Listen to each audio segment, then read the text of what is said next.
I'm Jason with Born Handy, and I want to welcome you back to the Born Handy channel, where we take on pretty much anything a handyman might be asked to take on, plus a little extra. Now today's video, depending on the kind of handyman you are, this may fall right into what you do for a living. But for me, this is definitely well outside of my comfort zone, but I'll talk more about that a little later on. Now if you've been following along with the Pond Build series, in one of the early videos I mentioned, knocking down a building to build a new one. Basically, I had I don't remember, like a 16 by 24 shed. Although I hated to tear it down, it was simply too big to move, but too small to use for a shop. We ended up having to knock that building over to make room for a much larger shop. And this video is all about the struggles that I had getting that shop built, and a whole lot less about how to build a shop. And I figured, building this shop as, really kind of a novice would maybe be something that was useful to the general audience. If that's you, I encourage you to watch this video series all the way through to the end before you make a decision. It just might save you a big headache.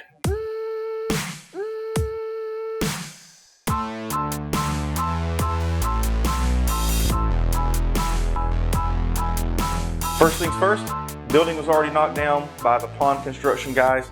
The site was prepared for a new concrete slab, so I needed to go shopping. There were a ton of options.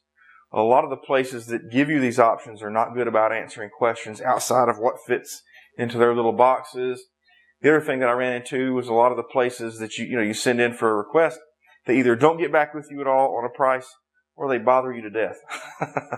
There's a lot of websites that allow you to build your building online, and it gives you a little 3D rendering of that building as your options get added in, and you can rotate it and look at different things. And one of the things that I noticed is that their pricing was generally all about the same. The local manufacturers, their pricing was all over the place. There were some places that were hitting me with 2 or even 3 times as much money for just the metal frame. And it's not as though they were, this guy was including concrete and this guy was including electrical. These were all just the building, no insulation, no electricity, just the hull of the building. And I was getting prices, from local builders anywhere from $25,000 to $55,000. Online retailers were, probably all within about 5 or 10% of each other. And for that reason, I would encourage you to shop around and look into the reputation of whoever you would be buying your building from. The first decision I had to make was the size of the building. This was true of local manufacturers as well as online manufacturers. I can't explain this to you. There's probably a very good reason. If you know what it is, let me know down in the comments, because I genuinely want to know. There is a fairly consistent price increase as you go up in size, anything under a 30 by 40. And what I mean by that is, if you said, well, let me look at a 25 by 30, and that you get a price, but then there's a way to just add, well, let me look at a 26, or maybe a 28 by 35 or 32. The price increases where not very much. Just a few $100s gets you extra 2 feet this way. Just a few $100s gets you an extra 2 feet this way, up to 30 by 40. But for some reason, when you go from 30 to 32, instead of a few $100 extra, it was a couple $1,000s. And the same thing for the 40. To go just 2 feet beyond the 40, instead of, a few $100 extra for that add-on, it was, a couple $1,000s. And then, of course, it goes up incrementally after that. And I'm not sure why that is, but I will tell you that, looking at the money, it helped me to decide that a 30 by 40 was big enough. The other thing I had to decide was, do I want a custom building or a kit building? And a kit is something that, if you don't know, that there are, hundreds of these things made, maybe in a given year. They have worked out all the mistakes and kinks, and so they're a lot easier to assemble. A lot of times your kit buildings, you don't even have to drill any holes. The holes are already drilled, and your metal will just line up. And what they'll tell you, if you're having to drill extra holes, something's out of square, don't do that. Figure out what's going on and get everything to line up. Custom buildings don't have that benefit, but custom buildings are sometimes the better choice because of maybe what your specific needs are. For most people, however, I think you should probably stick with a kit building, just because of the amount of additional difficulty that brought with the project. Unless, of course, you're going to just pay them to build the building. Then I wouldn't worry about it. It's their problem. The next decision I had to make was, am I going to go with a red metal building or the tube steel building? There was a little bit of a price discrepancy. The red metal was a little more expensive. Not enough that I would have said no to the red metal. The deciding factor for me was that the red metal manufacturers that I spoke to, one, there seemed a little bit of dishonesty on their part. And I'll touch on that briefly. They were very, very critical of the idea of a tube steel building. They said things like, well, these are temporary structures. They're not rated for wind like our buildings are. The big one was that if I have a tube steel building, 15 or 20 years, you're going to have to bulldoze the whole thing over and start over anyway. So with a red metal building, that's a lifetime structure. My own research kind of led me to discover that red metal buildings are better if you're trying to do extremely wide spans without any sort of support in the middle. But for the size building that I was building, a tube steel building is just fine. As a matter of fact, one of the things that I did is I went to some people who have tube steel buildings and I asked, how old is your building? Would you mind if I come in and look inside and have a look at the condition of it? The oldest building that I managed to go to was 21 or 22 years old, and it still looked basically just like it did the day that it was installed. The only exception maybe being that, maybe some of the paint had kind of lost its luster, but, it hadn't begun to fade away. There was no rust showing through. So the whole idea that after, 20 years you're going to have to bulldoze one and start over, it seemed to me to just be a little bit of a dishonest sales tactic. So that was a big kind of dig against the red metal, the cost of the tube steel being a little bit less, and finally the difficulty in getting pricing from these red metal manufacturers. One of the things that was pretty easy from the tube steel guys, tell them what I wanted. Sometimes right then, oftentimes it was the next day, I would get a price, a rendering of the building. But with the red metal, sometimes it would be 2 or 3 weeks, and there were a lot of them that never got back with me at all. I decided not to go with red metal, and I did go tube steel. Big decisions made, site work completed. Now became probably the first major frustration of the process, which was getting a concrete contractor. A lot of them won't even answer the phone. You leave a voicemail, they don't call you back. Send them a text message, nothing. Of the ones who do answer the phone, they would agree to come out and to do an estimate for me, but then I couldn't actually get them on site. There were multiple times when I would schedule to be off work, to be home when they would arrive, call to confirm we were still on. Sure, yeah, you got it. But then on the day of the estimate, they don't show up. Of the 8 or 10 concrete contractors that I called, I think 2 came out to my house. Only one of them wrote me an estimate, which ended up being the guy recommended by the building manufacturer. So he got the job. These guys showed up and they did the form. They just kind of formed it up in one day, and it was actually probably just a couple of hours. And then they were gone. Looking at the form, this was the first time I began to to see the footprint of the building. Of course, I had walked it. I had hammered stakes in there. But for some reason, the form being there just made it feel bigger. I was pretty happy. Felt pretty good about it. So after the form was in, the electrician came, dug me a little trench, and we stubbed out for where the electrical was going to go. That went pretty well. The next big problem came on actual concrete pouring day. So now I've got an entire crew of concrete workers standing around waiting for work, and my concrete truck is late. I just called the concrete supply house, and he says, hey, I got you on the schedule. Sorry about that. We're running really late. As it turns out, we just can't hire enough people to drive our concrete trucks, but we are coming. Of course, and I'd explained to him, well, I got a bunch of guys standing around here waiting for concrete, so if you could hurry up, that would be great. They ended up being about 45 minutes late for the first truck. The concrete contractor had given me an entire list of things that I needed to tell the concrete supplier. One of those things was we need to have these trucks concurrent. So, you have a truck pouring, you need to have another one waiting, and then another one behind that one as quickly as possible. But on delivery day, there just weren't enough people. And now I've got a very, very frustrated concrete contractor. Now, he was very patient and understanding of the whole situation, but he did explain to me, look, I got all these guys out here, what we thought was going to be an 8-hour job. And now looking at having to wait on these trucks individually, we're probably looking at being here 12, 16 hours. The guy was really great. He didn't charge me any extra. Certainly, he would have been within his right to do so. So this is one of those things. If you're doing it yourself, be prepared. These are the kinds of things that run up costs. There are just too many moving parts. And so, as a do-it-yourselfer, you're depending on all of these contractors doing their part. And here we've got a concrete supplier kind of dropping the ball. really almost beyond their control as well, not being able to hire people. But still, we had agreed this is how it was going to go. Now it's not going that way. So if you just don't have the stomach to be able to handle delays and unexpected events like this, definitely just go ahead and hire yourself a contractor, because there's plenty more of this to come.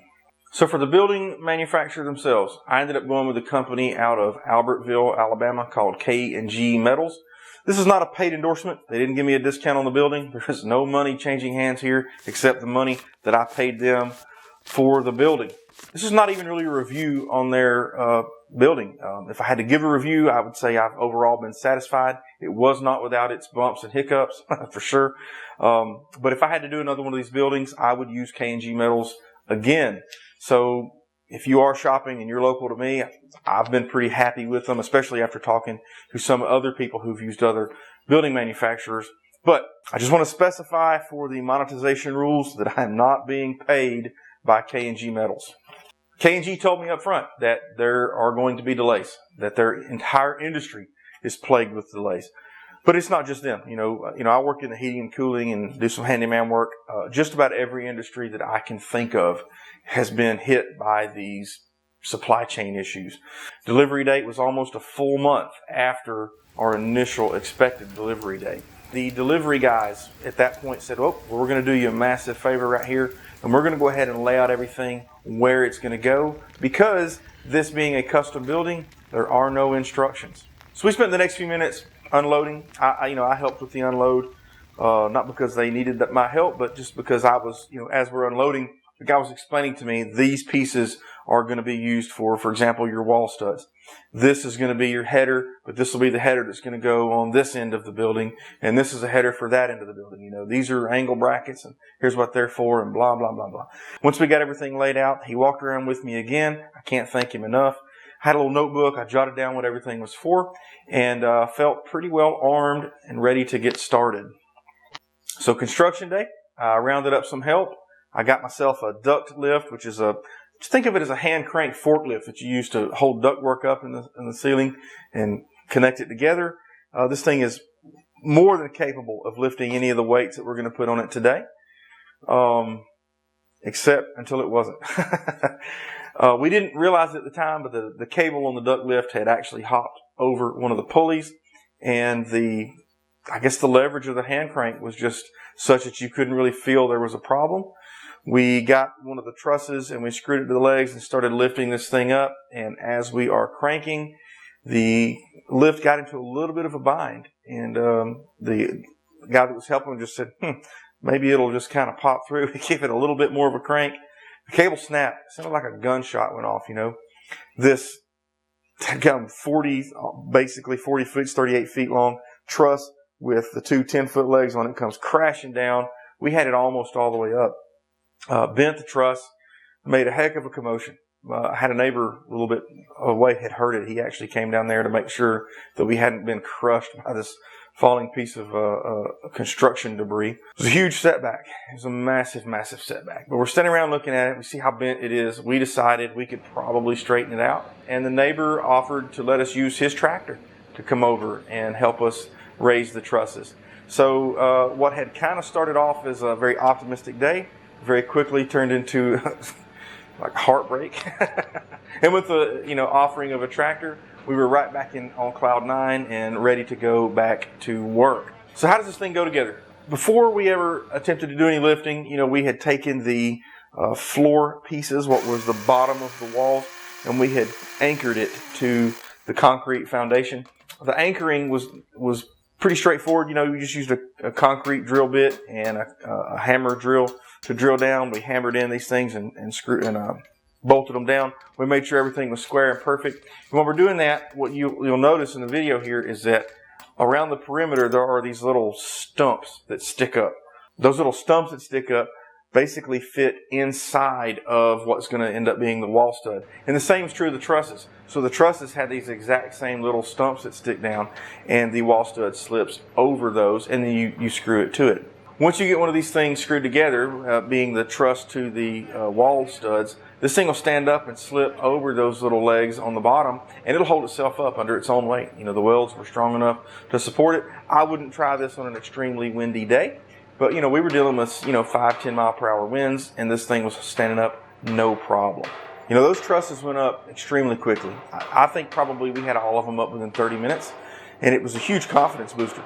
Everybody was really impressed with how much progress was made in such a short period of time. My wife, who had been telling me, I think you just need to pay them, is now saying, okay, I see what you mean. I was feeling pretty proud of myself. The building was looking like a building. Now it really had some scale to it. You could really see the size of what the shop was going to be. You felt good. We were all standing around wanting to pat ourselves on the back. That sentiment was very short-lived because the next part of this project just seemed to drag on forever.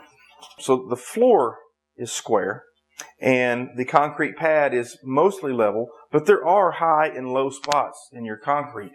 And so one of the things you have to make certain of, and you absolutely have to, there's no way around this, you have got to make sure that your ceiling is perfectly level and that the trusses are all exactly the same height.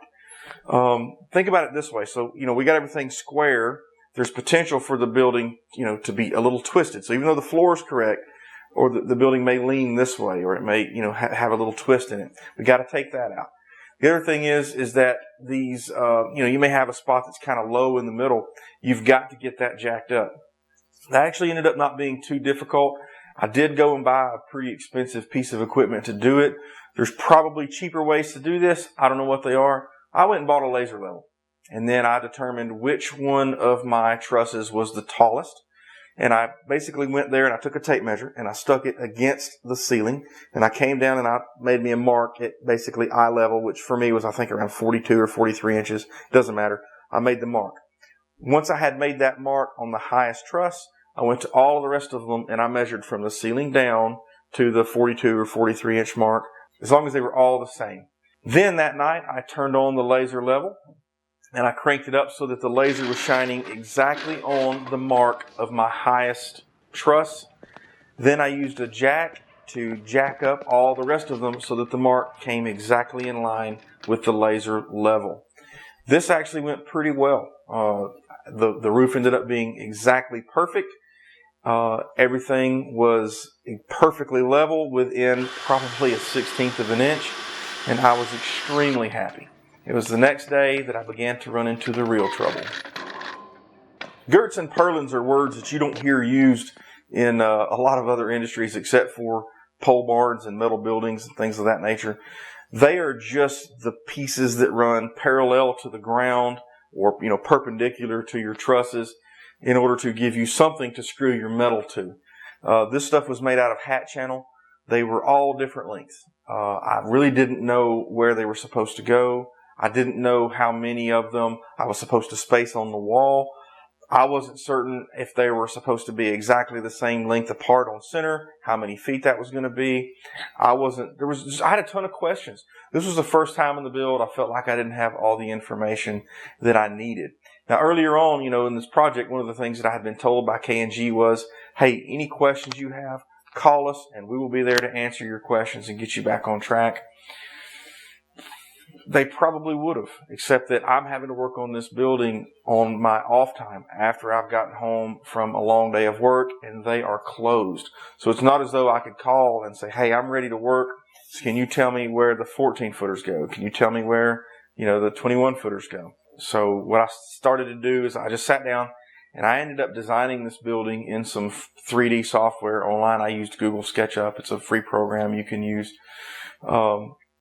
I rendered every piece that I had out there laying on the ground. I rendered it in SketchUp, and then I was able to build the building and see where everything went. That's something that in my mind, I feel like the building supplier should have supplied to me, and they probably would have had this been a kit building. But again, doing a custom build, there are no instructions. And to be fair, they told me that up front. So by this time in the project, I've got my floor is bolted down and it is square. I've got my ceiling perfectly level and pretty close on whether or not it's plumb. But it wasn't exact. It was out by just a little bit.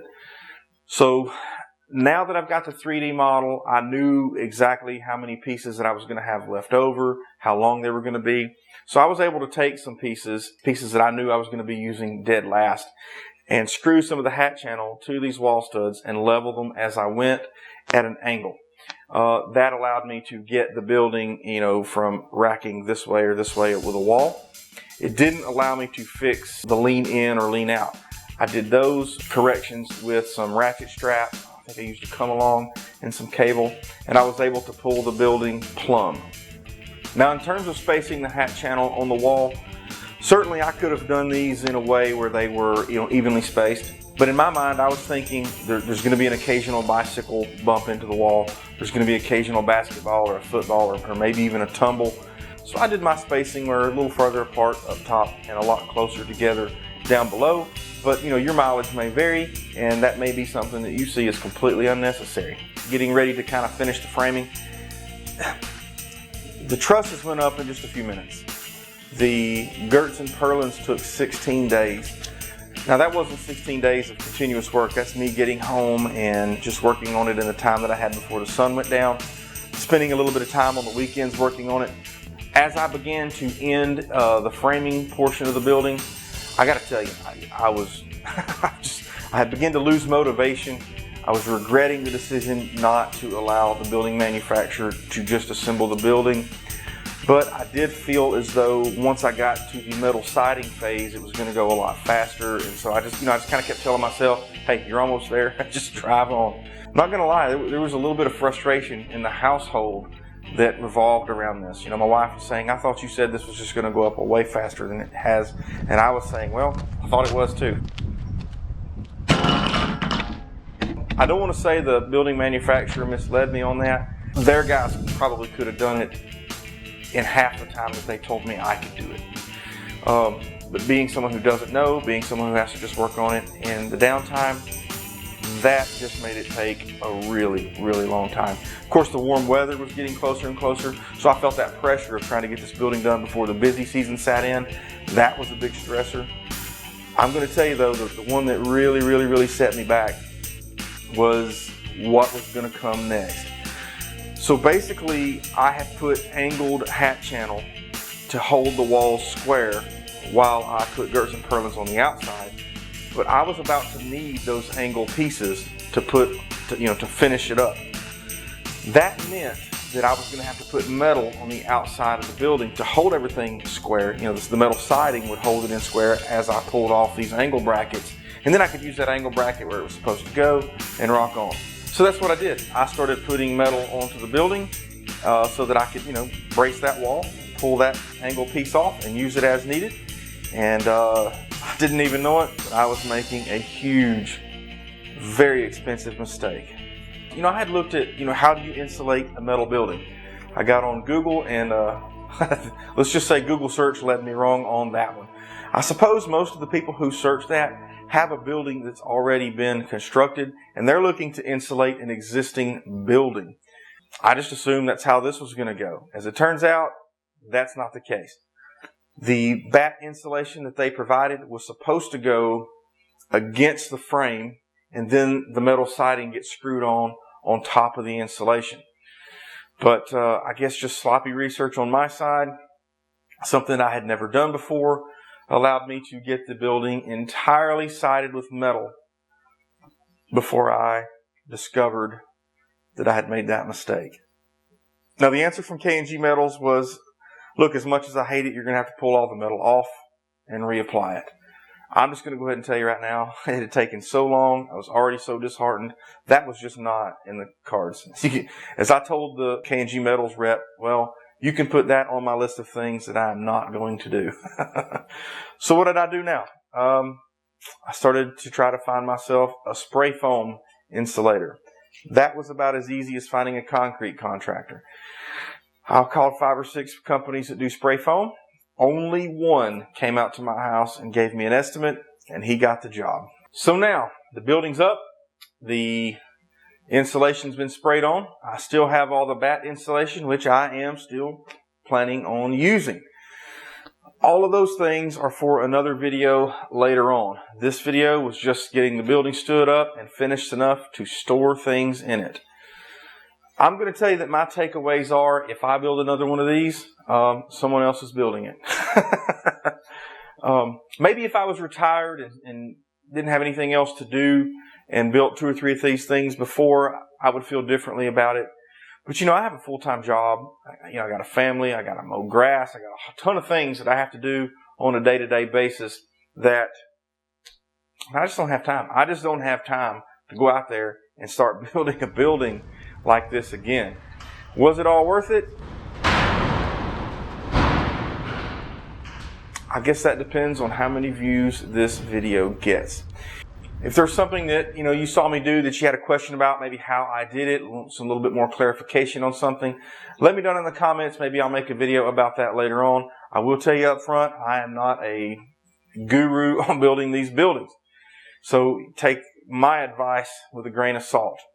The next thing coming is, we're going to work on the electrical. I'm hiring that out.